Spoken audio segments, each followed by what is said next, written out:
Sacrificing Families by Leisy J. Abrego. Chapter 4. The Structure of Trauma Through Separation. When I met with Amanda, she had been living in the United States for over 3 years. The 47-year-old mother of 2 was a light-hearted woman, quick to smile, optimistic, but also emotionally burdened by the separation from her adult children. She had entered the country with a visa that granted her permission to stay for 6 months. Her family and friends, all of whom were very supportive, helped her locate 2 house-cleaning jobs within the first few weeks. But when her nephew called from another state to tell her about a higher-paying domestic job with his friends, she did not hesitate to buy a ticket and travel across the country. The couple had just had a baby, and they were willing to pay $1,500 per month just to take care of one baby. So I bought my ticket the next day and went out there. I worked with that family for 13 months, and I would do everything for them, cook and clean, iron, and everything. It was the best job I ever had because I was able to send so much money right away to my daughter to pay off our debt and make sure she could graduate. With a tourist visa, Amanda had nothing to fear in case anyone asked her for identification at the airport, as has been the case for many immigrants detained at airports and bus stations. Because her visa protections were limited to a few months, however, she described a very different job experience and sense of insecurity that had followed her ever since she overstayed her visa. When the family informed her that they would be moving and cutting her pay by 2/3, Amanda rejected their offer and found herself in a very vulnerable situation.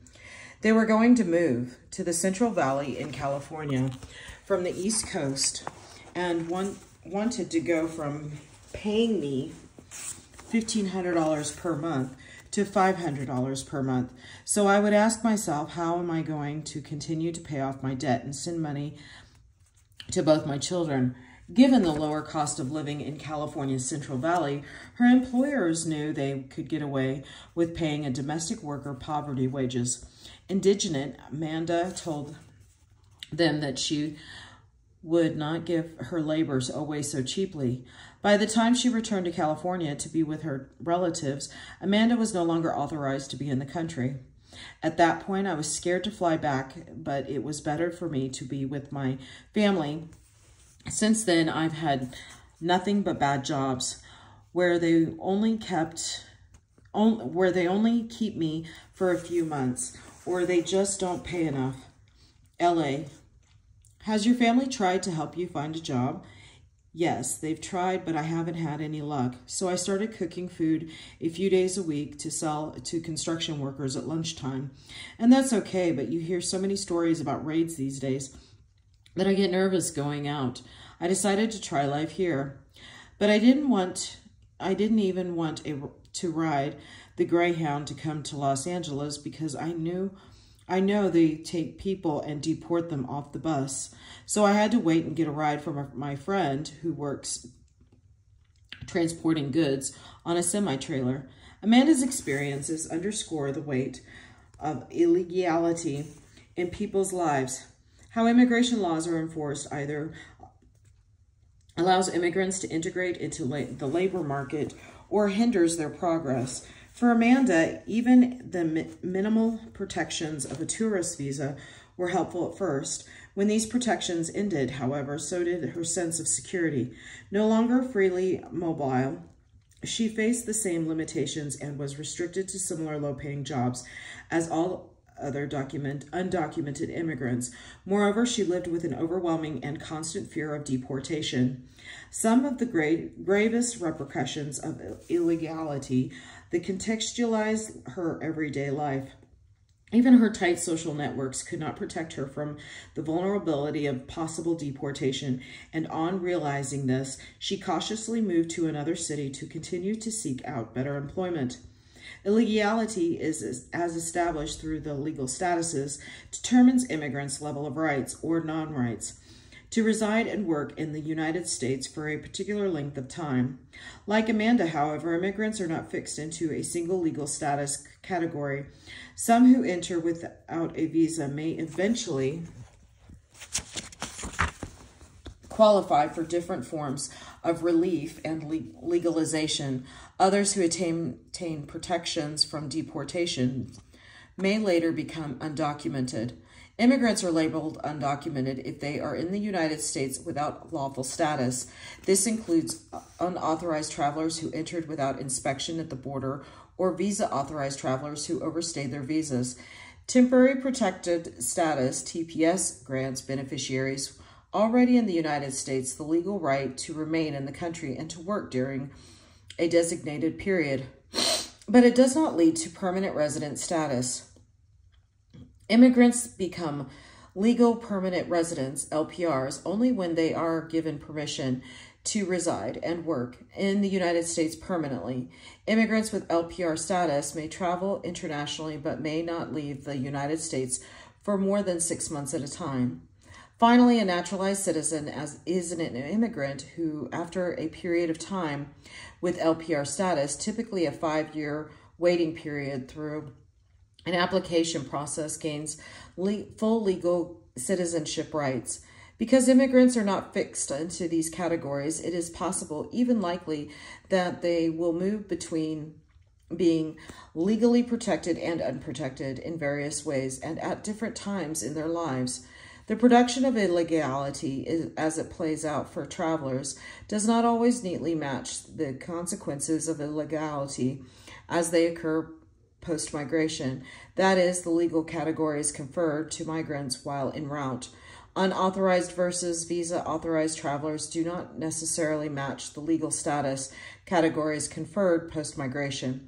This was evident among the immigrant parents in the study.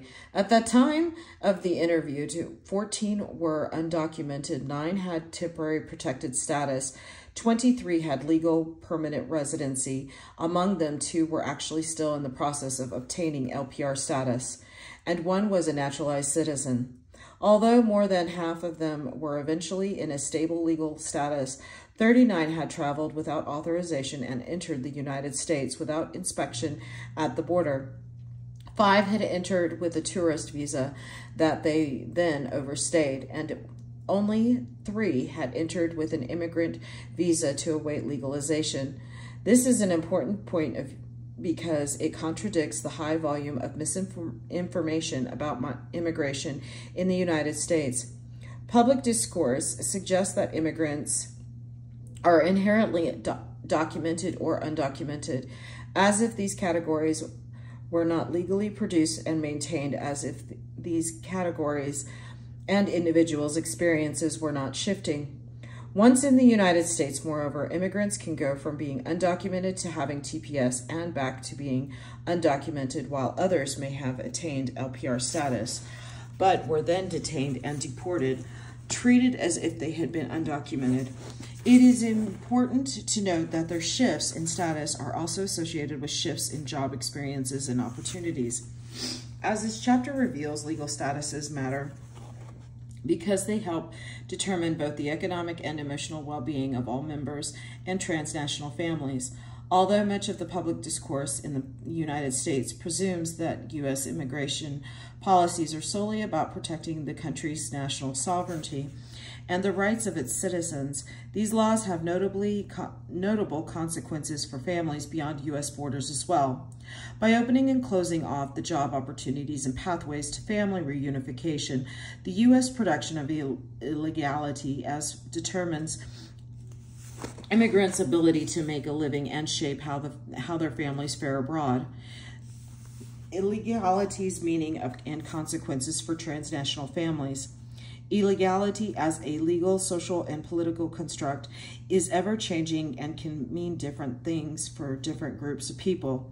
In the early 21st century, the paths to legalization for undocumented Salvadorian immigrants are very limited, even when they have resided in the country for over a decade, and whether or not they have children who are U.S. citizens by birth, immigrants who do not qualify for legalization except through a family or employer petition.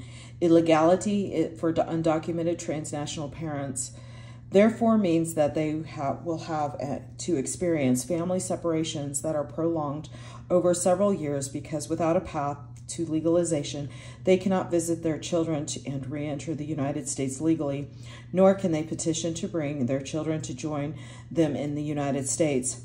Those with the temporary protected status, TPS, are in similar situation, although TPS offers a work permit with fees and registration processes every 18 months. It does not lead to a legal permanent residence, LPR, status. This automatically prevents parents from petitioning for their children's immigrant visas. Moreover, because they are required to be continuously physically present in the United States to be eligible for any further extensions, transnational families relying on a parent with TPS also experience lengthy separations. Under current laws, illegality also involves restricted pathways to legalization, especially for Salvadoran immigrants who typically cannot obtain a green card through investment or as a result of extraordinary ability. As designed by the U.S. government, most Salvadorans can currently obtain LPR status through petitions established by immediate relatives who are U.S. citizens or LPRs, through the process, which is much slower when initiated by someone with LPR status instead of a U.S. citizen. Immigrants with LPR status are given permission to reside and work in the United States permanently. For transnational families, relying on a parent with LPR status means in part that they can potentially reunite in El Salvador when parents return for visits in the United States, when they file for children's immigrant visas and legalization. Economic well-being. On average, Salvadoran immigrants earn low wages but legal status further stratifies immigrant parents' long-term work experiences. These effects are especially harmful for undocumented immigrants and their families. For immigrants with even minimal legal protections, human capital, social networks, and length of residency best explain their opportunities and ability to remit. However, illegality weighs heavily on undocumented immigrants, blocking the potentially positive effects of some factors while exacerbating the negative effects of others. For immigrants in this study, undocumented status trumps other benefits, no matter how many years of education they have, how many people they know, or how long they have lived in the United States.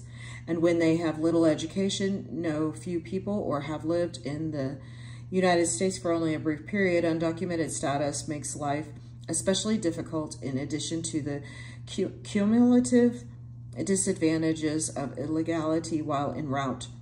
Contemporary illegality in the United States further lowers families' chances of well-being when it creates obstacles and risks during the job search, job tenure, and overall settlement processes.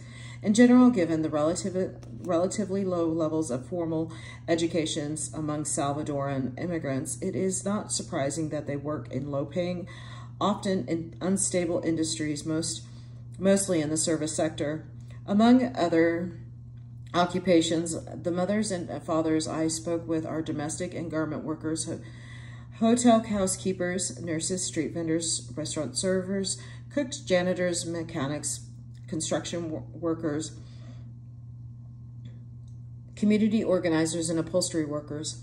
For undocumented immigrants, however, finding them and maintaining stable job can be very difficult.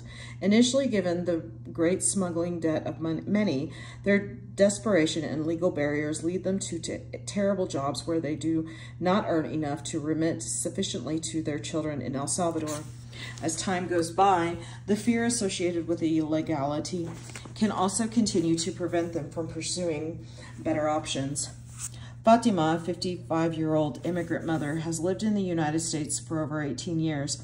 I met her at the Salvadoran Day Festival, Dia del Salvadorina, where she stood in line at a booth to request information about applying for TPS. She claimed she had never had the opportunity to apply for any kind of legal protections. After toiling in factories in many years, she decided to become her own boss by selling beauty products. Although she had, on rare occasions, made up to $1,000 per month, profits varied and were unreliable. She would have liked to obtain a better job, but without papers, she feared that she would only be exploited once again. In Fatima's case, her undocumented status prevented her from improving her wages and working conditions despite having lived in the United States for 18 years. For immigrant parents like her whose employment opportunities are limited to poorly paid sectors where they were subject to exploitation, the chances of success of socioeconomic upward mobility for their families are slim. And although immigrants' lives typically improve after 10 years of living in the United States, undocumented immigrants continue to fare poorly.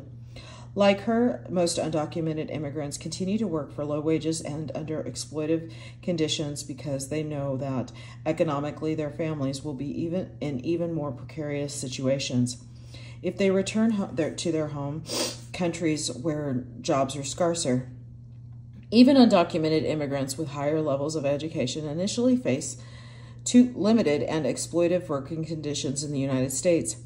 52-year-old Graciela, the only immigrant parent in the study with a college degree, fled El Salvador for political reasons 3 years prior to our interview. She was able to travel to Mexico with a visa, but crossed the border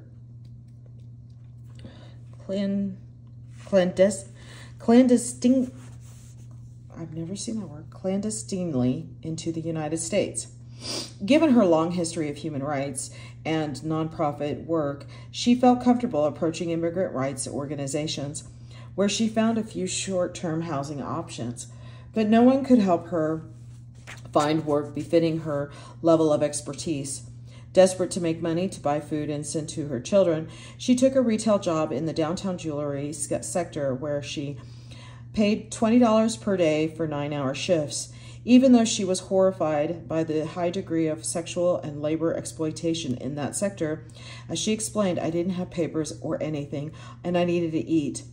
It was only after Graciela won her asylum case and achieved a more stable legal status that she eventually found better work in a nonprofit organization. Many undocumented immigrants, especially men in the study, had also experienced debilitating work injuries. 16-year-old Daniel in El Salvador relayed his migrant father's migration and work experiences. His father, Rodrigo, had a difficult time finding employment, and when he did, he worked making less than minimum wage for a couple of months before he hurt himself severely due to his injury. He could no longer work, and because he was undocumented, he was worried about seeking workers' compensation. Based on traditional factors for understanding how immigrants integrate into the United States, Rodrigo, who had completed high school in El Salvador, should have fared better than most other parents. In this study, with a high school diploma, he was on the higher end of educational attainment among the parents I interviewed. However, the consequences of illegality, including unauthorized travel and dangerous and exploitive work conditions, clearly eclipsed the potential advantages of this high school education. Importantly, Rodrigo's is not an isolated case. In fact, a number of undocumented fathers cited very similar reasons for no longer being able to work or to send remittances. Mauricio, an undocumented immigrant father who earned less than minimum wage for backbreaking work, explained, "You see that without papers, it is very difficult to be hired just about anywhere. So my brother-in-law found me a job with some Chinese owners of a company where the trailer trucks came and you pack them and unpack them. That is hard work because they don't care if you're tired, if you need to rest, or if weather is too hot or cold, too cold. And so since they didn't even let us rest, I messed up my back, and when I told them, they pretended not to hear me. They didn't do anything. I kept complaining, and in the end, they told me that if I couldn't do the work anymore, I should look for another job because they needed someone who could stay on schedule. And after that, I still had to fight with them to get my last paycheck because they were saying that I worked too slowly. Up until now, I still can't carry anything too heavy, so I haven't been able to find a steady job. Because of his undocumented status, Mauricio was afraid to apply for workers' compensation or to denounce the employer who fired him when he complained of back pain. Since losing the steady job, he has spent most of his time at a day labor site, trying to get temporary, short-term jobs. Day labor, however, has been unstable employment that did not generate sufficient wages to support his family in El Salvador. Mauricio's predicament stems mainly from the effects of illegality. While many scholars emphasize the immigrants' level of education and social networks help determine how well they fare in the United States, these factors could prove to be less important in Mauricio's case. Even though he completed high school, a relatively high level of educational attainment among Salvadoran immigrants, and even though he had relatives who helped him locate his first job, it was the lack of protections associated with undocumented status that most powerfully limited him from remitting to his family. Like Mauricio, several undocumented immigrant parents in the study were no longer working or sending remittances due to injuries. Immigration policies and legal statuses are incredibly powerful in establishing a hierarchy of well-being for immigrants and their families, both in the United States and beyond. This becomes most evident when comparing the experiences of parents across legal statuses. For example, immigrants with LPR status were generally more financially stable than those with no papers. Consider the narrative of Zulema, a mother who has LPR status. Even though she completed only the 9th grade in El Salvador, she had been working as a nanny all 10 years of her residence in the United States and was earning $550 per week, a relatively high wage for domestic work and considerably higher than what most undocumented immigrants made. As she explained it, the employers expect to pay you $150 a week, and you say, no, I want to earn this much. Every year, what employers do for professional workers is give them a bonus, and they do that for me. I also get paid vacation. Indeed, Zulema enjoyed greater benefits and perks than most workers I interviewed. I asked her how she had managed to get such a great job as a nanny, and she explained rather knowledgeably. This is the way I saw it. If you don't know English, that's $100 less. You don't drive, that's $100 less. And if you don't speak English, you don't drive, and you're going to be a live-in, they pay you $125 a week. I figured out that I had to learn English to earn a little bit more, to be able to provide for my children and give them a chance to move ahead. I figured out that driving was going to get me $100 more. I've got to learn to drive. I know that having insurance is a priority for my employers, so I'm going to have it, but they're going to have to help me pay for it. Her confident tone revealed a level of entitlement not evident in the narratives of undocumented immigrants, unburdened by the repressive creatures of illegality. She was unwilling to let her employers take advantage of her and did what was in her power to increase her salary potential. She learned to drive and obtained car insurance. In most states, however, these options are not available to undocumented immigrants. Like Zulema, immigrants with LPR status did not generally fear deportation. And because they had a more secure future in the United States, were more likely than immigrants with unstable legal statuses to act on the assumption that there were other possible job choices waiting for them. 37-year-old Christina, who had been in the United States for 12 years when I interviewed her for the first time, currently lived in Dallas. She and her husband, Cirillo, traveled without authorization and were undocumented for several years before attaining LPR status. With the shifts in her legal status, also came clear shifts in their children's well-being. Both had completed high school in El Salvador, and they had few contacts in the United States when they first arrived. With the help and no legal protections, Christina and Cirilla took the first jobs they could find. Christina was a live-in domestic worker, and Cirilla worked at a nursery.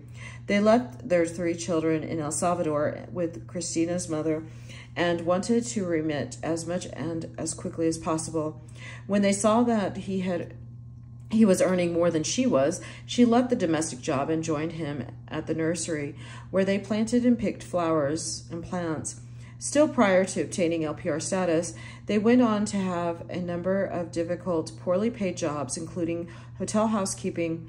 Despite the hard work, and even when they worked full time, they earned so little that they were not able to afford rent on top of what they remitted to their children.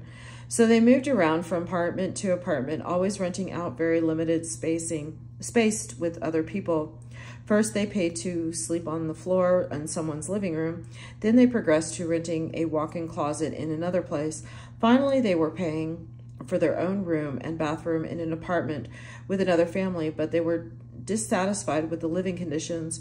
Christina and Cirilla experienced illegality as stress about their workload, their expenses, and in the United States and their future, but especially as the inability to provide for their children. Luckily for them, Christina's father, a U.S. citizen, filed for her legalization during those 6 years that she waited for her papers to come through. However, because of their exploitive work conditions and poverty wages, the most she could aim to send her family was $200 to $300 per month. And even this was variable. Sometimes I would have to call my mother and tell her that we were not going to be able to send anything that month. Then she would have to worry about how she was going to make it that month. And my mother would just tell me, okay, it's okay.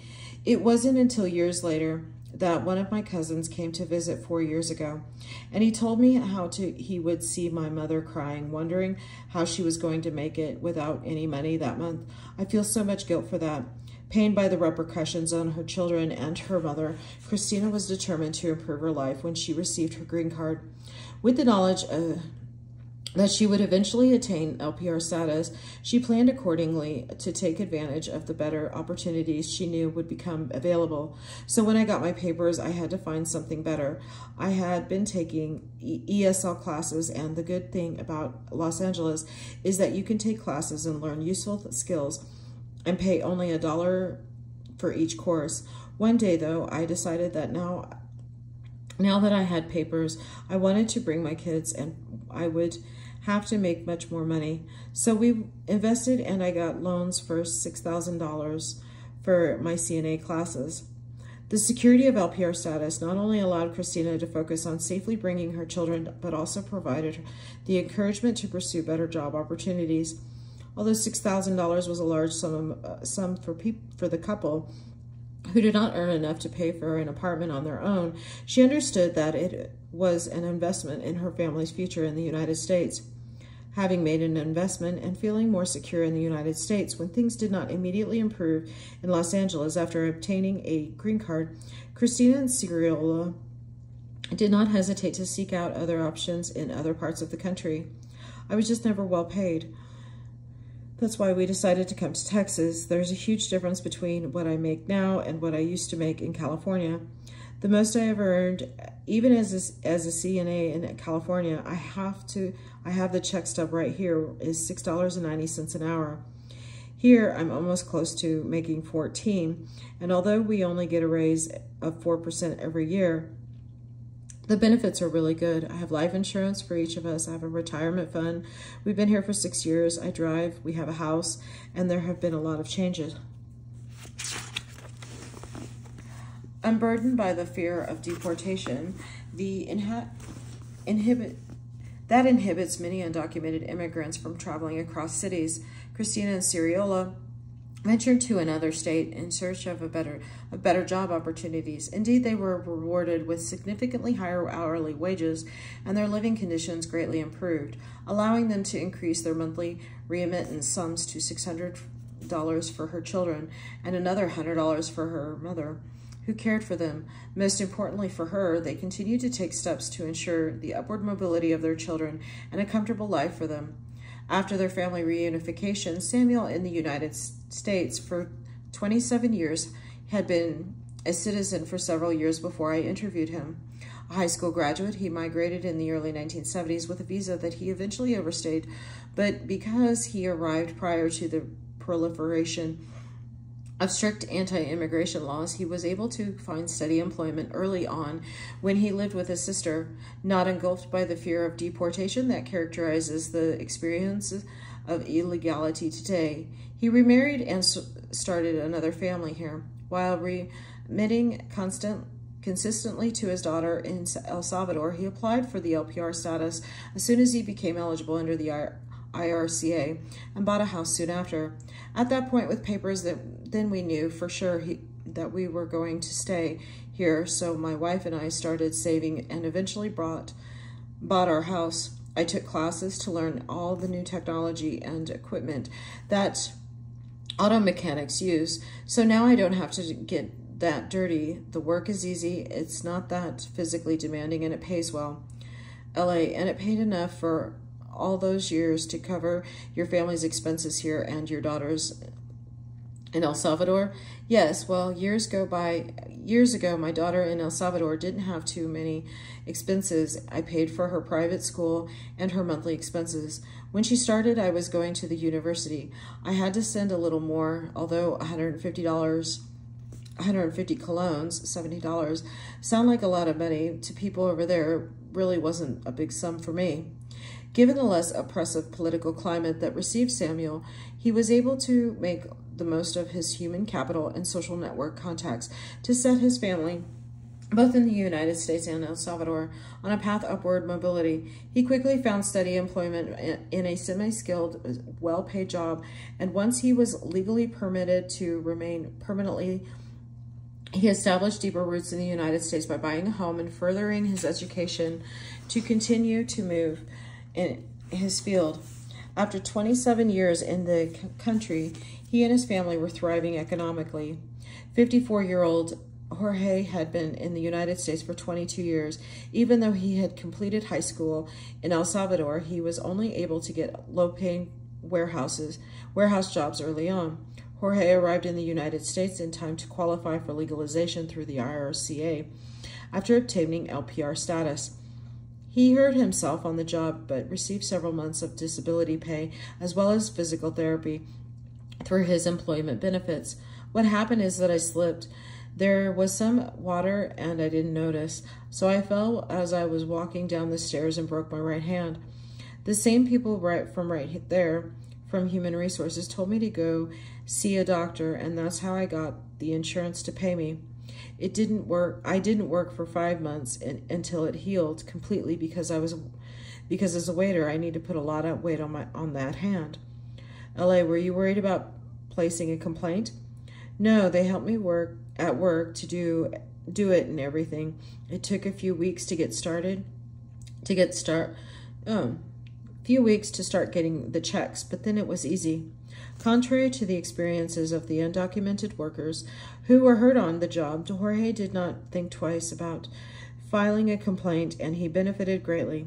For the past 15 years, he had been working as a waiter in a unionized restaurant where he was generally content with his earnings and benefits. Similarly, 42-year-old Nelson, whose brother filed for him to obtain LPR status through family reunification laws, hurt his back while working in the trucking industry. Aware of his legal protections, he sought out workers' compensation rights and benefited from months of therapy and disability payments. He too had returned to work without any problems. Unlike the undocumented workers whose fear of deportation kept them from properly healing and benefiting from their rights, immigrants with LPR status could confidently seek out the legal and medical solutions they needed to continue to provide for the families. Overall work practices such as negotiating higher salary, requesting benefits, making use of legal and medical relief for injuries, relocating for better jobs, or pursuing greater training opportunities were mainly available to immigrants with LPR status. Their higher salaries and greater benefits and protections allowed them to remit larger sums to their children in El Salvador, thereby improving their economic well-being. Notably, the traditional factors used to explain immigrant integration, human capital, social networks, and length of residency apply most usefully for immigrants who have more stable legal status. These factors, however, tend to be less useful in explaining outcomes when applied to undocumented immigrants whose tenuous legal status undermines other possible advantages. As immigrants are sometimes categorized differently over time, a change in legal status is accompanied by changes in opportunities and future outlooks, and in all cases, those changes affect the economic well-being of both immigrants and their children in El Salvador. When we get our papers, we will be together again. Illegality in intimate lives. The labor market experiences of parents in transnational families have an impact on the emotional well-being of both parents and children. Undocumented immigrant parents, unable to find or maintain stable jobs with fair wages, are worn down by the stress. 26-year-old Gabriel, for example, had not been able to find a traditional job since migrating to Los Angeles. After several months, he opted to try day labor work. I met him in the early afternoon when it was clear that we would not be working or earning any money that day. So he agreed to talk to me. Feeling disappointed, he opened up the challenges he faced, particularly because he was undocumented. When Gabriel migrated, he had hoped that his cousin, who had already had LPR status, could help him find a job. But that wasn't possible. Where he works, they don't accept fake papers, chuecos. Unable to get him into a stable job, his cousin asked around at other places, but they had no luck. Gabriel felt lonely and helpless. It's hard because people expect one thing and you come here, and you find that it's not easy. I wish I had my family, the support of my family, on the difficult days when you don't get a job or when you go for days without working. Given his situation, Gabriel was not sending remittances back home. I do send all the money I can when I get it, but I know it's not a lot. It's not enough for them. Just like things are expensive here, over there, it's the same thing. Because remember that we have the dollar here over there now. So everything cost more than before. The sums he sent varied greatly from month to month, depending on how much he had worked. When I spoke to him, it had been a couple of months since he had remitted at all. I wish I could send them more. I wish I got a long-term job and got hired someplace where I didn't have to wait around and hope to get picked every day. That stress kills you. It's a desperation that is so hard to explain. I think about my boys. I think about them all the time. I want them to know that their father is working very hard, but I have nothing to show them. There's no money. In the midst of their 3-year separation, and especially in the Salvadorian historical context in which absent fatherhood is a common pattern, Gabriel knew that not being able to remit to his family was sending his wife and children a strong message that he was not a hard worker or a good father. In the meantime, Gabriel's wife struggled to raise their 2 boys and provide for them in his absence without remittances they expected, pained by his wife's sacrifices and his inability to live up to their collective expectations. Gabriel was having difficulty maintaining a good relationship with his wife from afar. I know that my wife has had it tough. She leaves the kids with her mother to go work, and she thinks I'm being irresponsible, but she doesn't understand it's not like that. I try to explain to her, but she's never been there, and she doesn't know how things are. She only sees that the other people are getting money, or they tell her that they've received, and she doesn't know because she's never been here. And she sees people, and people tell her stories about how much money others are getting, and she's not getting much. He went on to admit that the tension was getting so unbearable that some days he drank to forget about his worries for a bit. After drinking, though, he felt even worse about the situation and more resistant to calling. The cycle would continue for several weeks, and he avoided calling them so as not to have to tell them that he had no money to send. Worried that after 3 years apart, his young children wouldn't even know him, he pondered his current situation with great sadness. I knew it was going to be hard, but I never imagined that life in this country would be like this. I was always a responsible man, even though it's difficult to make a living in one's country. But I came here, and after years of the same thing, of not moving ahead, and then your family stops trusting you, they lose faith in you, and it breaks you down.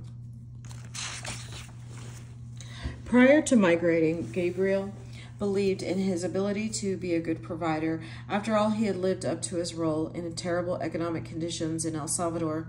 He knew of his cousin's story. He had also migrated without papers 2 decades earlier, and things had worked out well for him. Gabriel's cousin eventually got his papers, and he and his families were together. Surely the same would happen for Gabriel. Unfortunately, as I discussed in Chapter 1, however, immigration laws have changed, and enforcement practices have made life much more difficult for undocumented immigrants today. It is in this context of heightened policing and shrunken job possibilities that Gabriel and so many others like him cannot achieve their goals, even when they strongly aspire to conform to gendered expectations and family responsibilities. The exploitation of poverty wages linked to undocumented status are problematic in and of themselves, but they also cause further damage when immigrants internalize their situation. When Mauricio, for example, was fired from his warehouse job after a back injury, he experienced not only financial strain, but also emotional turmoil and a sense of helplessness. He eloquently described how his migration status and the associated lack of protections came to define the core of his existence. One comes here thinking that life will be better, but without papers, one's life is not worth much. Look at me. I have always been a hard worker, but I messed up my back carrying heavy things without any protection, and I can't do anything about it. What doctor is going to help me if I can't pay? And the worst part is, who's going to hire me now? How will I support my family? Instead of criminalizing the employers who fail to properly train workers or to provide a safe working environment, the current legal system criminalizes the immigrants who fled conditions in their countries that were directly and indirectly influenced by the U.S. government or by multinational corporations. Immigrants are so thoroughly unprotected and mistreated that someone like Mauricio, who came to the United States in search of economic opportunities for his children's survival, simply feels defeated. Despite what we perceived to be his positive qualities, a hard worker who sought to improve his life being without papers now meant that he was worthless if he could not fulfill his gendered responsibility by providing for his family. Unlike undocumented immigrants who felt shunned and unprotected, immigrants with more stable legal statuses did not share these sentiments. Whatever problems they had, they attributed them to various other issues: lack of education, lack of family support or networks, one exceptionally bad employer, or simply one episode of bad luck. In any case, they did not seem to internalize their situation in the same existential way as did undocumented immigrants, because they had access to other opportunities, including medical services when necessary. Their problems were not as all-encompassing. They could compartmentalize problems and seek out more direct solutions in a way that was unavailable to undocumented immigrants. Meanwhile, in El Salvador, children relied on remittances for their daily survival. But also during long-term absences from parents, they came to associate remittances with love. These monies not only provided vital resources, but also served to mitigate the trials and uncertainty of long-term separations between parents and children. Because children of undocumented immigrants experienced illegality through limited remittances and terrible living conditions, these families were also likely to be completely distraught about the family separation. On the other hand, when parents were able to remit large and consistent sums of money, their children experienced improved living conditions, greater access to education, and sometimes notable upward mobility in socioeconomic status.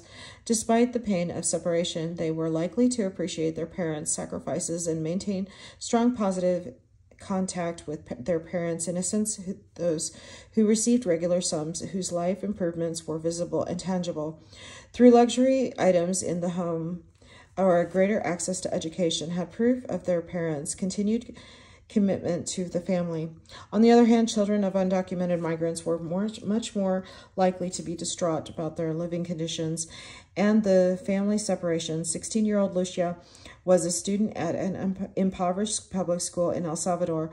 Through unstoppable tears, though she described the pain of not being able to justify her mother's 8-year absence. One never really understands why a mother would abandon you, why she would leave you if nothing changes. Nothing is better, everything is worse. Similarly, 16-year-old Clara said that the family's 13-year separation was not worth it because I feel that I had the right to be with them, to be raised by my parents, and I didn't have that chance, and it's all because of the money. And what for? Nothing has changed. When conditions do not improve, it is difficult to justify a parent's prolonged absence, and after some time, the dearth becomes proof that the children have been abandoned, both physically and emotionally. Children who received few or no remittances felt abandoned and resentful. In their tear-filled narratives, they lamented not having anything to show for their parents' absence.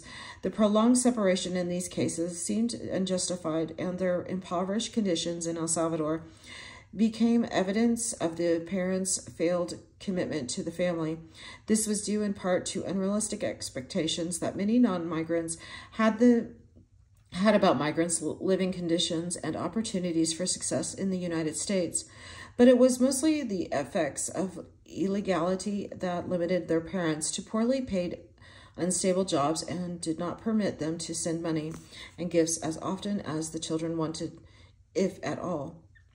Length of separation. Legal status though mediates transnational families' emotional well-being through multiple mechanisms aside from determining how much migrants can earn and remit. Legal status also establishes how long families will be separated. Especially telling is that beyond the financial hardships, Clara and others emphasize the emotional distress of going so long without personal interactions with their loved ones.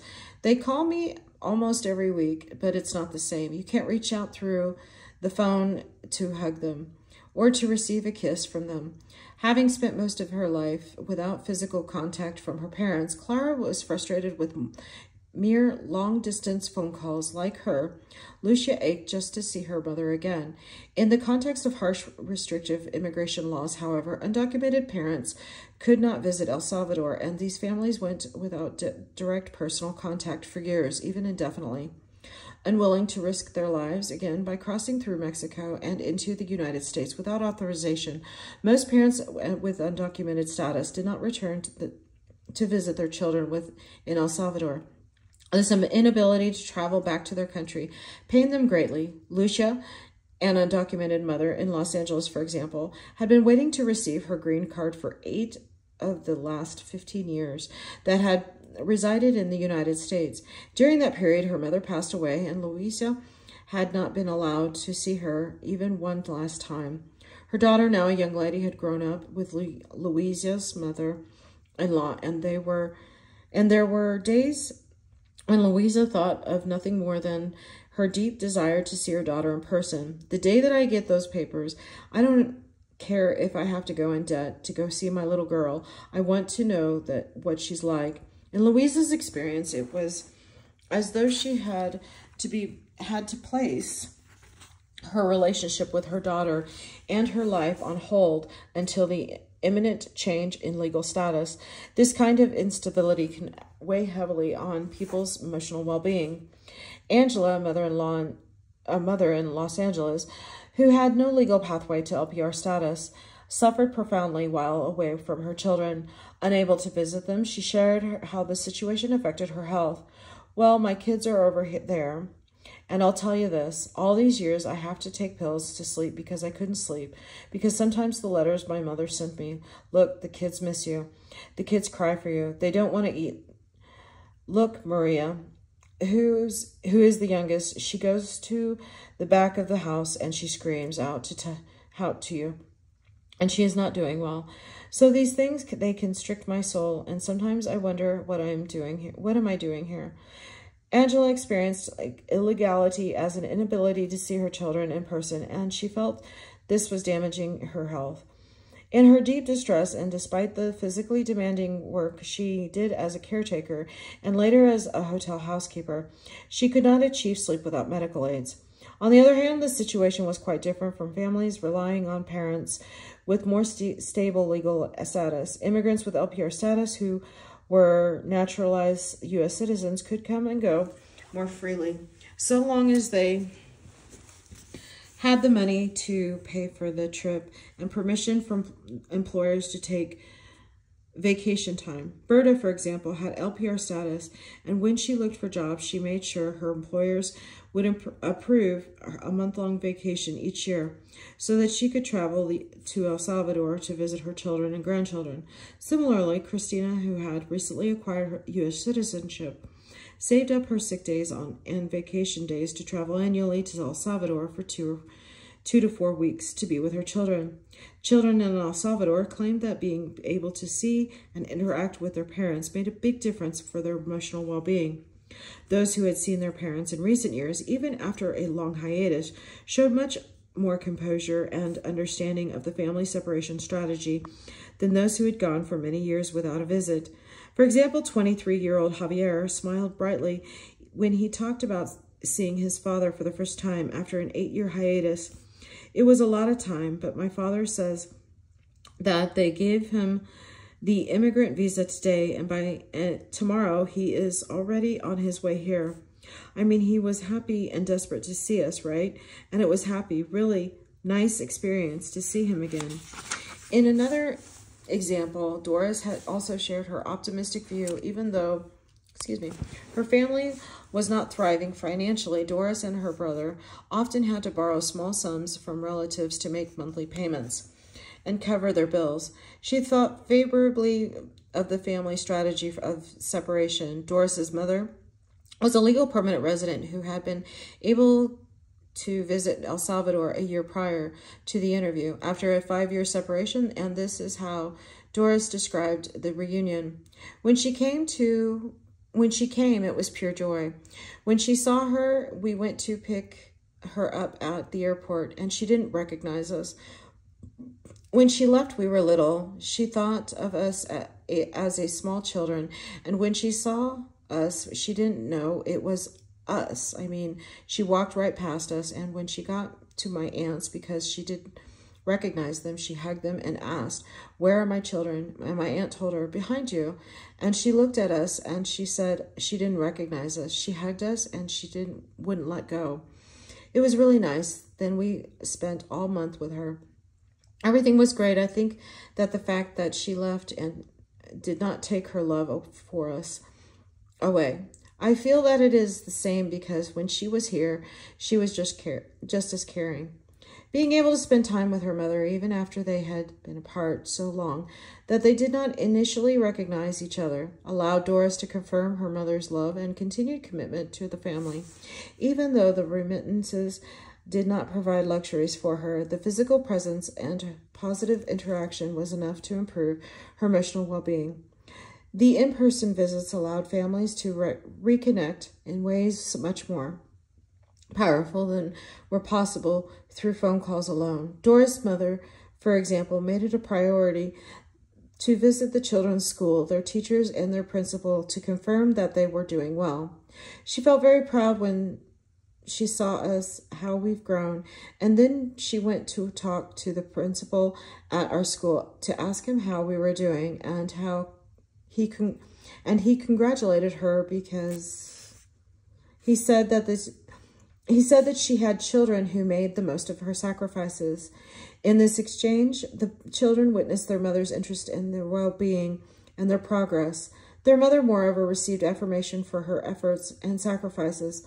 All members of this transnational family had a chance to strengthen their commitment to each other and make the long-distance relationships more manageable emotionally, even though the migrant mother did not earn enough to greatly improve her children's material lives. All the parents with LPR status who were able to visit their children expressed similar experiences of joy and reaffirmation of family ties. Christina, who visited annually, even if only for 1 week, really cherished her time with her kids.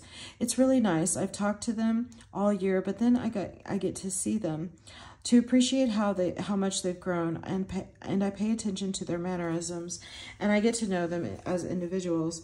Cirillo, who bought his plane tickets and traveled to El Salvador the day after receiving an immigrant visa, had traveled back 3 times in 15 years, and also felt that the visits helped restore their sense of being a family unit despite the long distance and the lengthy separation. When one can coexist and share with them, it is an opportunity to reestablish ties for the nuclear family.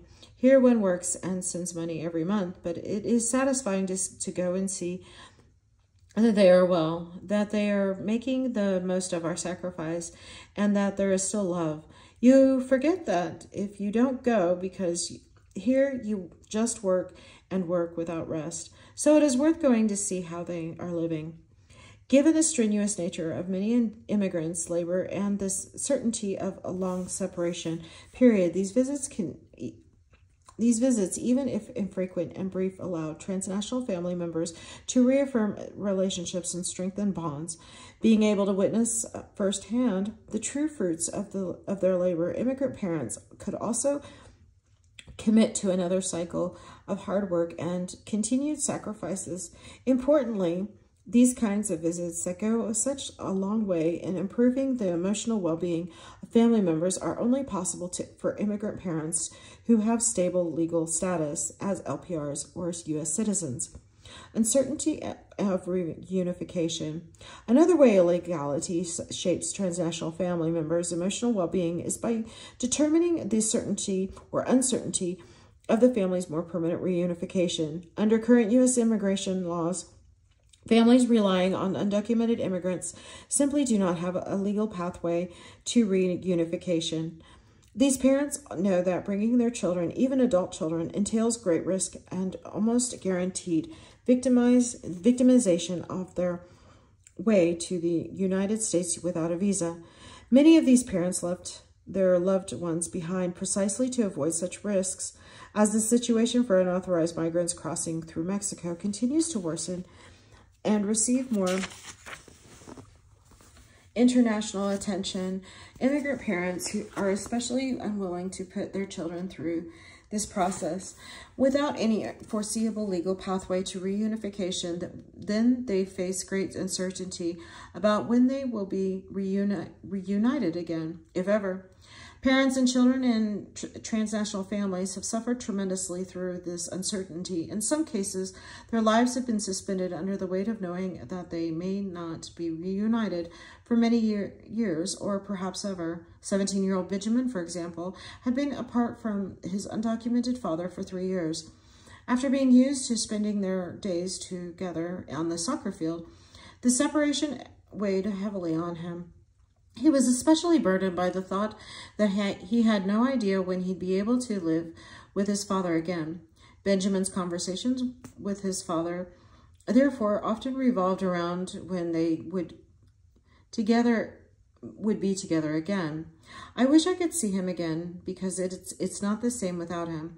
I mean, I wish I could play soccer or whatever with him, that he would give me advice. But no, I don't know when I'm going to see him again. He says he wants to send for me, but I don't see any real signs of this because without papers, it's very difficult right now. I would have liked to go. Right to finish high school over there, maybe go to the school and work to help him out, but I don't know. He says he wants me to go with a visa, but they don't even give him one. I don't think they'll give us one.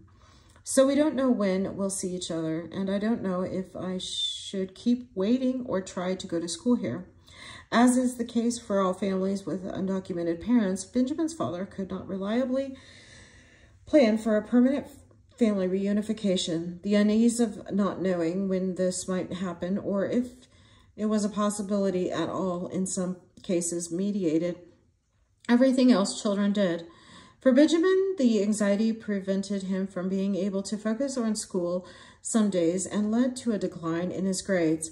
Some days I'd like to leave, just like that, right? But I can't. And I'll be there in class, but my mind is elsewhere. Is my father okay?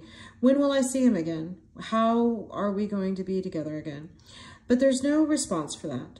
When only answered questions arise surrounding the family's reunification, it can be difficult to focus on daily activities with no clear path to family's future together. Benjamin's own personal goals were being muffled. Yamilet, who had already been apart from her father for 7 years when I met her, was similarly disconcerted about her family's reunification. Her father was undocumented, and although he only sent between $75 and $200 per month, he did his best to stay in touch and meet his children's desires. When Yamilet was little, she would ask him for dolls and stuffed animals, and he was always obliged, even if it took months. Now, as an adolescent, all she asked of him was that he visit her in person. Yamilet would be graduating from high school the following year, and she wanted nothing more than for him to see her graduate. He tried to explain that if he left, the return would be dangerous, and he wasn't sure what he'd do if he had to remain in El Salvador. At one point, she became so saddened by this that she thought maybe it would be preferable for him not to return at all. It's hard, and I guess it doesn't even matter, because it will be the same thing all over again, to feel that sensation of knowing that he won't be here anymore, and that it may be another 7 years or even longer that he won't be with us again, not giving his love and his support. Worse than everything, it was the uncertainty that would follow on his departure. Once again, she would be back to not knowing when they would be together again. My dream would be to go live with him over there in the United States if I had the opportunity. I would leave to finish high school and then go to college and graduate there. But he says that if he could, he would send for me. But since he's not there legally, then it's more difficult. And the truth is that by land, I mean it's dangerous. We've already seen what they can do to people, that people even die on their journey. Despite Yamilet's deep longing to reunite her family, U.S. immigration laws, and the way they leave unauthorized migrants completely unprotected while en route, have crushed any hopes of an easy path to reunification. Unable to fulfill this desire, all of her other future goals have also been suspended in the long-term uncertainty. 18-year-old Karina, as the oldest sibling, had been solely responsible for her younger sisters for 5 years since her mother's departure. She had missed 1 year of school, thinking that the possibility of leaving to reunite with her mother might come, and she did not want to waste her time. Ultimately, she understood that her mother's undocumented status prevented her from guaranteeing a safe reunification for all of them. Look, she says, she can't come until she gets a visa because she wants to come. She wants to see us. But the way things are, I think it won't be for another 10 years, and I wish I could go and be with her. I want to be there to help her because she is by herself. But I wouldn't go unless we could all go, 4 siblings, because I take care of them. I am the one in charge of them. I wouldn't leave them. But the way things are, we can't all go together. So God willing, maybe in like 10 years, we'll see each other. After 5 years of separation and unsure of when the situation might change, it became easier to assume that it would take at least another decade to be with her mother. In effect, without a change in immigration laws, it is unlikely that Karina's mother would qualify for legalization, and therefore it would never be possible for her children to join her in the United States. In this context, to assume that their separation will take another decade seems more bearable than accepting that it may never happen. The situation was quite different for families of LPR or U.S. citizen parents. Not only were children in these families more likely to be thriving economically, but they also had more chances to affirm family unity during brief visits and to plan with greater certainty for the future. Cerilia and Christina, who both had LPR status, had filed the necessary paperwork to bring their children to the United States to live with them. After filing and during their waiting period, they bought a home, so we decided to buy this house, and we have a place for my children to come to. That's really what we were thinking about when we bought it. Secure in their legal status and especially relieved at being able to legally reunite with their children, Cerilia and Christina had continued to invest in their future in the United States, all the while establishing security for their children's future. Their children, meanwhile, benefited greatly from their parents' legal stability. All three had completed or were in the process of completing with their college degrees, thanks to their parents' consistent remittances, and although they were unconvinced that they wanted to live in the United States, it was a relief to know that they had the option of joining their parents one day in the foreseeable future. As Javier explained, their goal, besides wanting us to become professionals, is for us to go live with them over there in the United States. That is their goal, and their efforts to get their papers, that is one of their dreams. For example, I don't know if my mom showed you the rooms. She tells us that there are rooms in the house, and they say, this one is for Javier, and this one is for Leonardo's. This is for Laura's room, she tells us. So if they bought a larger house, it's because they want us in it. They want us to be with them, and that has always been their intention. For this family, despite their parents' unauthorized entry, their current legal stability meant that they received consistent and sufficient remittances to vastly improve their lives. They also received regular visits from their parents, and notably were certain that they had a legal and safe path to be together in the United States in the near future. Vulnerable stability, benefits, and disadvantages of temporary protected status. The benefits and disadvantages associated with being documented or undocumented revealed themselves clearly in the patterns I just discussed. One of the things that makes the Salvadoran case particularly interesting, however, that further reiterates the depth of the significance of illegality for the well-being of all transnational families, is the experience of migrants with temporary protected status. Just as is clear in the name, TPS is a kind of in-between status to provide a temporary protection from deportation and a temporary work permit from otherwise undocumented immigrants. It is not a permanent legal status, nor does it lead to beneficiaries on a path to legalization. The fact that it gives limited relief to immigrants and their families is also evident in the well-being of their children of migrants in El Salvador. The mixed bag of limited benefits with long-term instability plays out in the economic and intimate lives of transnational family members on both sides of the migration stream.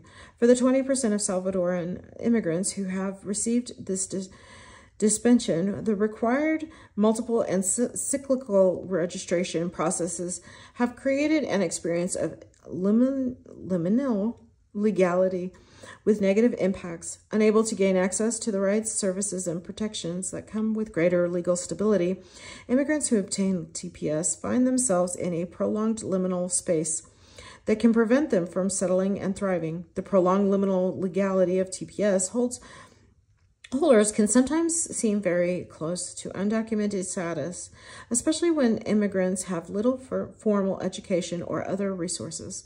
Lydia, a 47-year-old mother of 3, for example, had lived in Los Angeles and had toiled in the garment industry for over 15 years. When I interviewed her throughout her many years as a garment worker, she had been a victim of exploitation largely due to her sense of insecurity based on a lack of full legal inclusion. In her case, TPS left her with a sense of powerlessness to demand rights.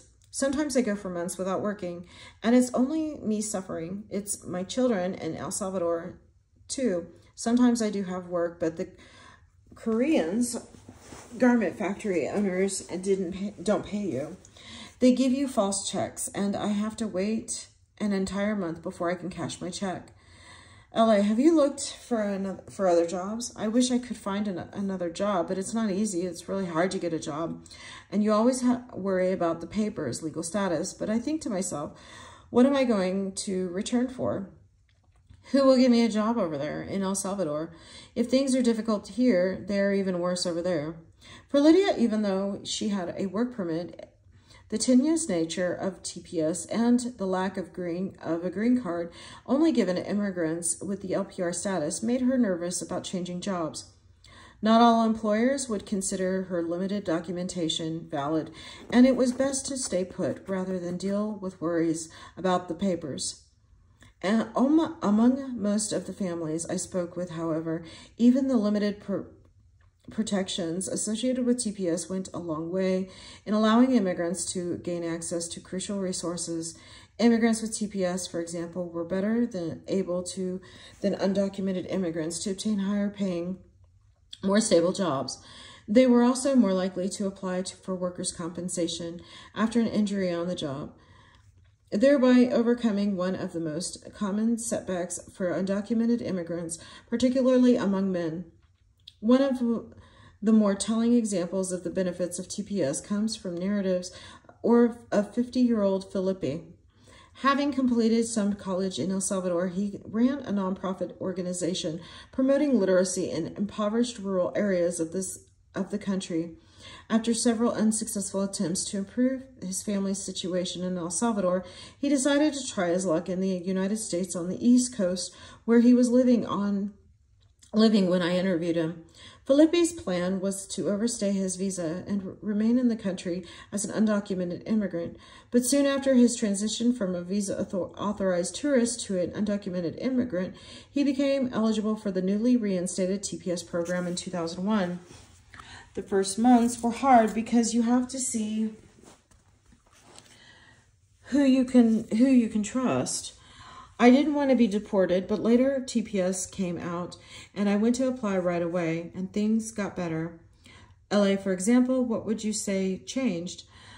Well, look, at first I was just doing these landscaping jobs that didn't pay much and I wasn't satisfied with what I made.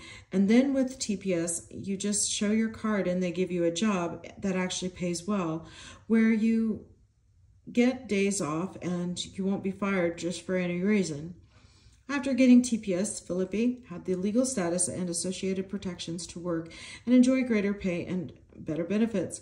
Prior to having TPS, he earned about minimum wage, but feeling secure with his new employment authorization document card, he moved on to get a year-round job as a janitor for a large luxury apartment building, and during the summer he also did landscaping at a golf course because he was able to work legally. Felipe earned about $575 per week during the summer and a few hundred more during the summer, when he worked a total of about 55 hours per week. I have several jobs depending on the time of year. Right now, during the winter, I get paid $575 per week. For the part-time, in the morning, I take the trash out of 2 apartment buildings with 38 floors each. When the dumpster is full, I remove that trash with a tractor. That's what I do. I move trash around. I go in at 6 a.m. and get out at 11:30.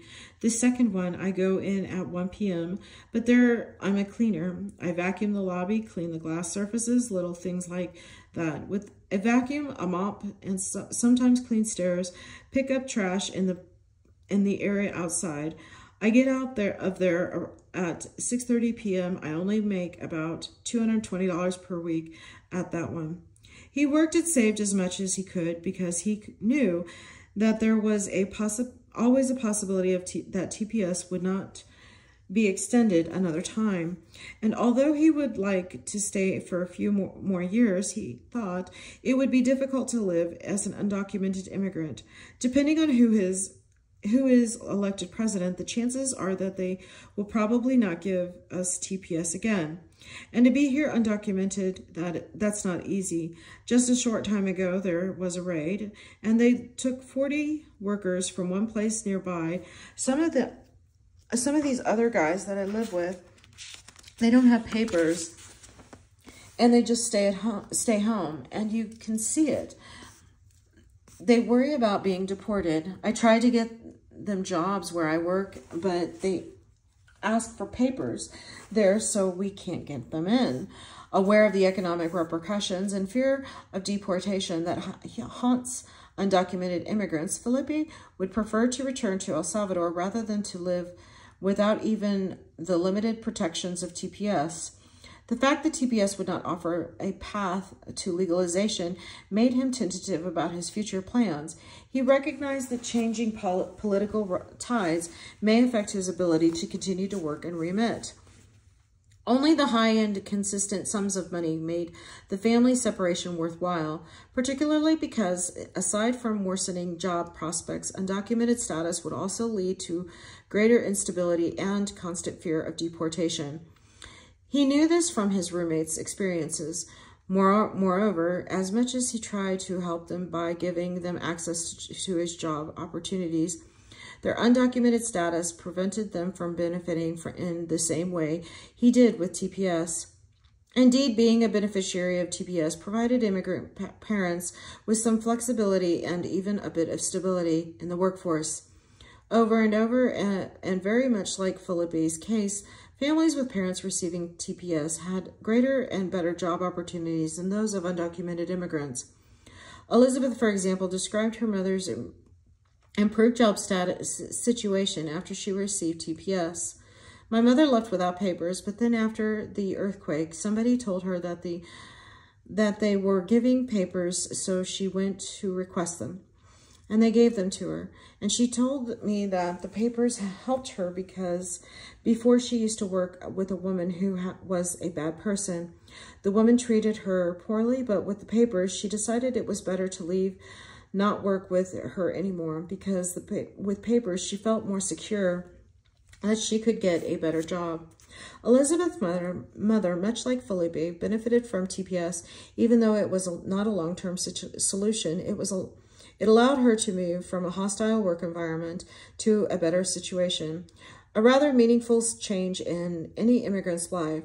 This temporary stability, however vulnerable, made a clear difference in the lives of immigrant parents and their children in El Salvador.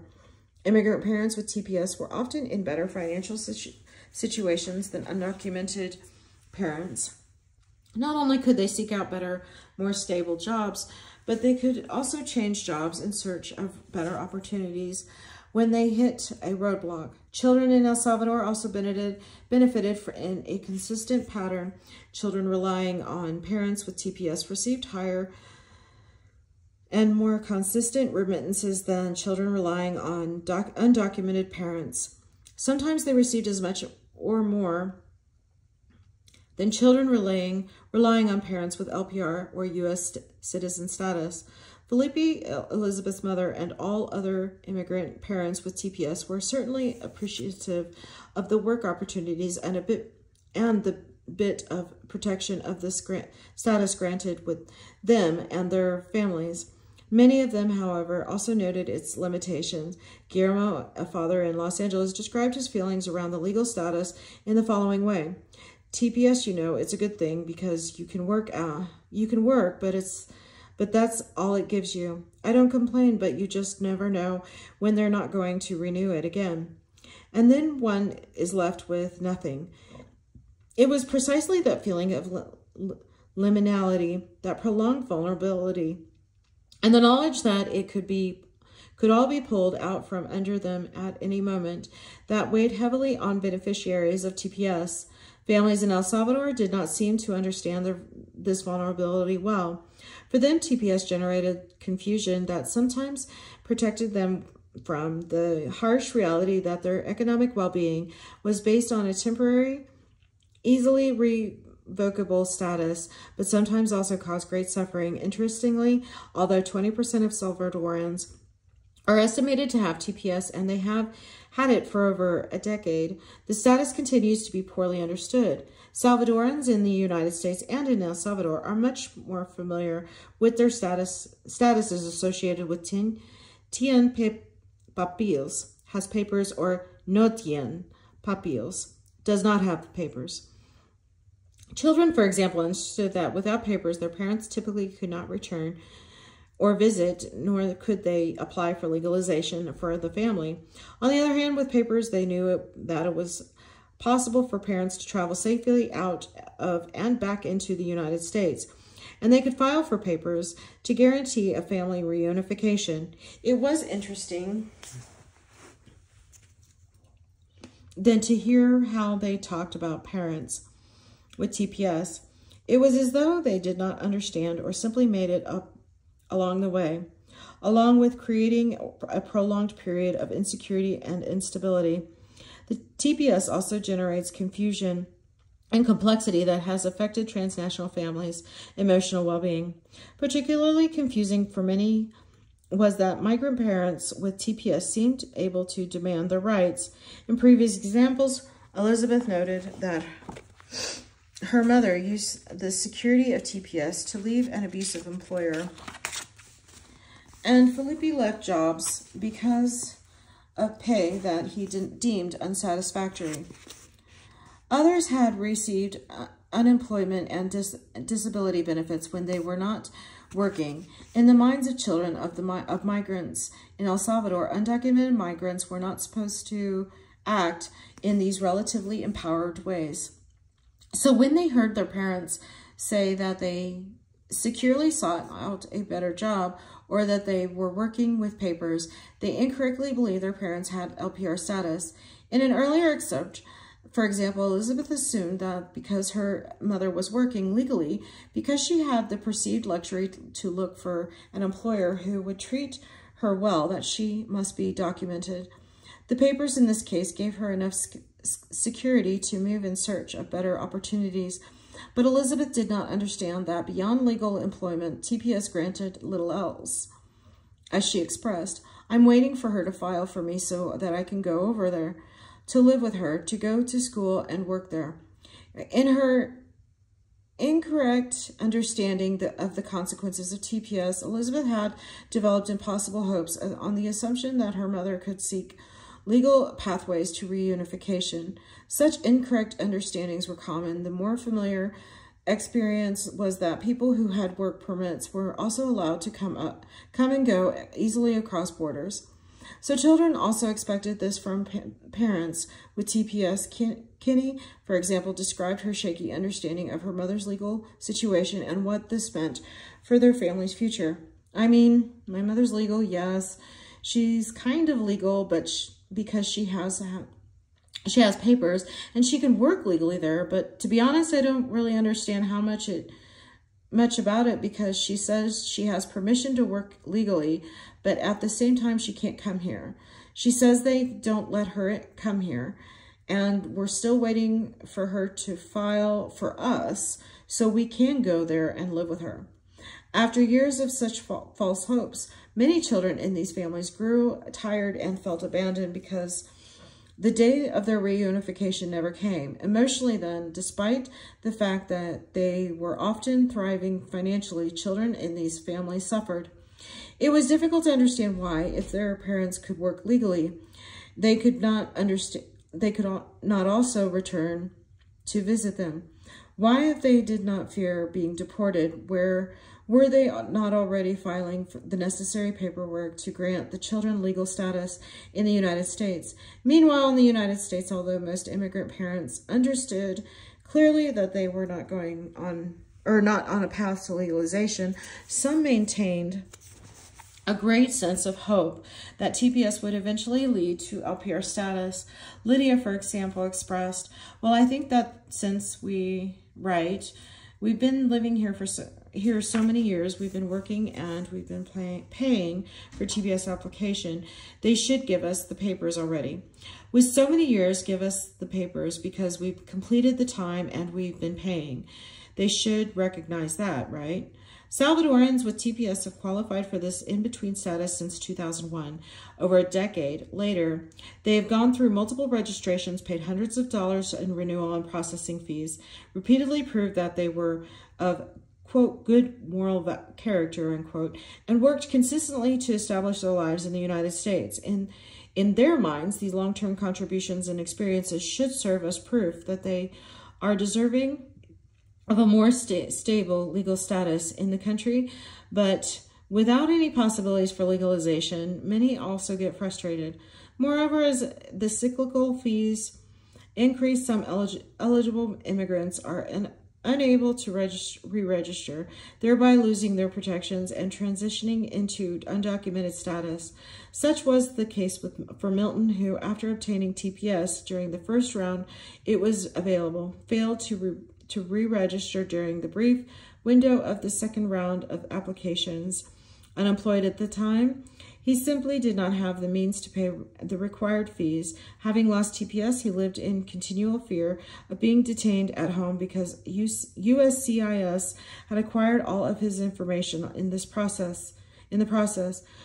With all of these repercussions, TPS created a sense of liminality for immigrants and their families on various levels. It granted them only limited rights, enough to make difference in employment, but not enough to improve other key areas of families' lives. They were able to live and work legally in the United States for a temporary period, and the legal protections allowed them access to better jobs and better pay relative to undocumented immigrants. In the mixed bag of as associated consequences, however, TPS also led children in El Salvador to misunderstand their migrant parents' realities and possibilities. Immigrants with TPS were unable to leave and re-enter the United States, and they were also uncertain about when they would see their families again. With no path to legalization, they could not bring their children legally, and they were at the mercy of legislators who could potentially expel them at any given moment. Therefore, children certainly received some of the financial benefits of more stable legal status, but not the emotional advantages of visits and a legal pathway to reunification with limited protection against deportation and an ongoing sense of instability. Then most immigrants with TPS fared better than undocumented immigrants, but certainly worse than immigrants with more stable legal statuses. Conclusion.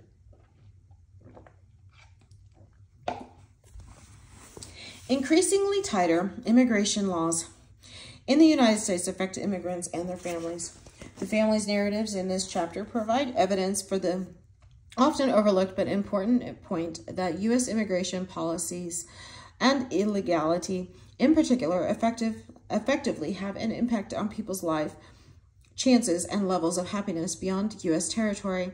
More than this, U.S. immigration laws establish the inability to families to migrate together, the potential for physical violence and even death during journeys, the space for total impunity during and after migrants' journeys, and hierarchies that powerfully help determine how well or how poorly a family will live. In this sense, inequalities and divergences in experiences across transnational families can be traced in large part to U.S. immigration laws. Intuitively, it makes sense that legal status helps determine families' economic well-being. Indeed, immigration laws and their implementation of unequivocally affect transnational families consistently of remittances relative to other statuses, stable legal statuses, LPR, and naturalized U.S. citizenship. provide immigrants with the possibility of most legal protections, the best jobs, the highest pay, and the most secure future in the United States. Comparatively, undocumented migrants have fewer legal protections, worse jobs, lowest pay, and highest incident of debilitating injuries than migrant parents with TPS or LPR status. Although TPS grants migrant only temporary protections, these are enough to provide them access to better jobs and better pay than undocumented immigrants in most cases, though with less stability than immigrants with LPR or citizen status. Those cumulative effects in turn shape immigrants' economic resources, thereby determining how much money they can remit to their children. Perhaps less obvious, but equally important, illegality also shapes people's emotions well-being. First, how families fare financially also informs their emotional experience of separation.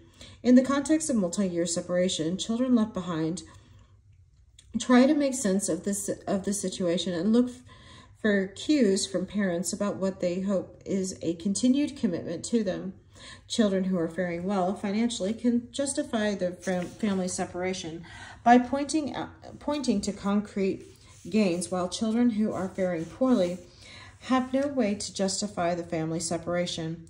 As a result, children of undocumented parents experience compounded suffering besides the pain of their parents' absence.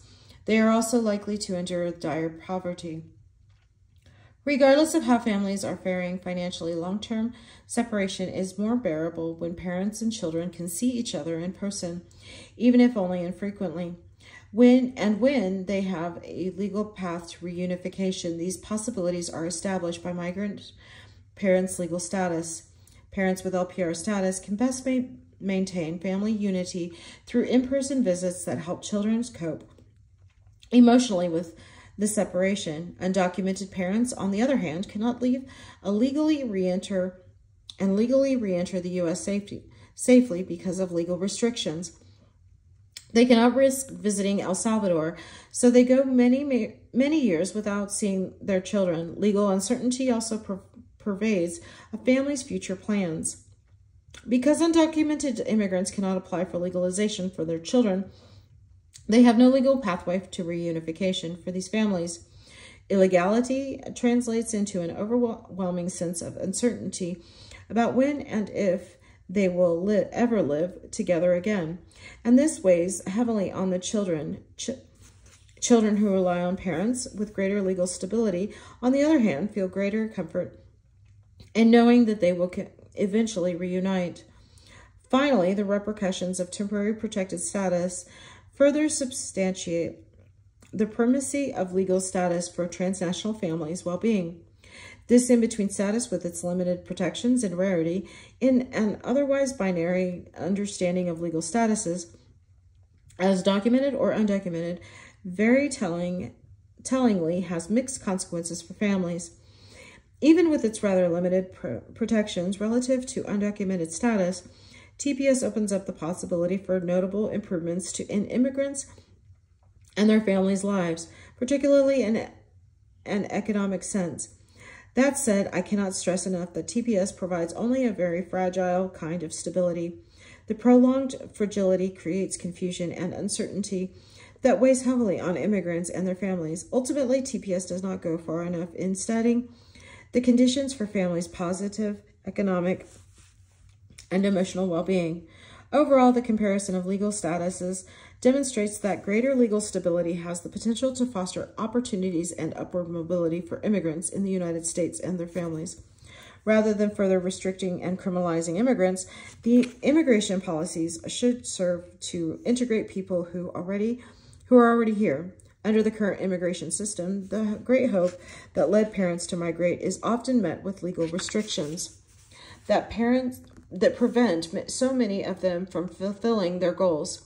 Their intentions to improve their children's living conditions through migration may never come to fruition due to strict legal barriers that end up creating unequal experiences of well-being for transnational families.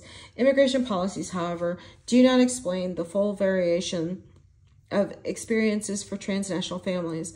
Another important pattern of stratification quickly emerged, and this one was based on migrant parents' gender. I explored gendered experiences of well-being in the next chapter. This is the end of chapter 4. Thank you.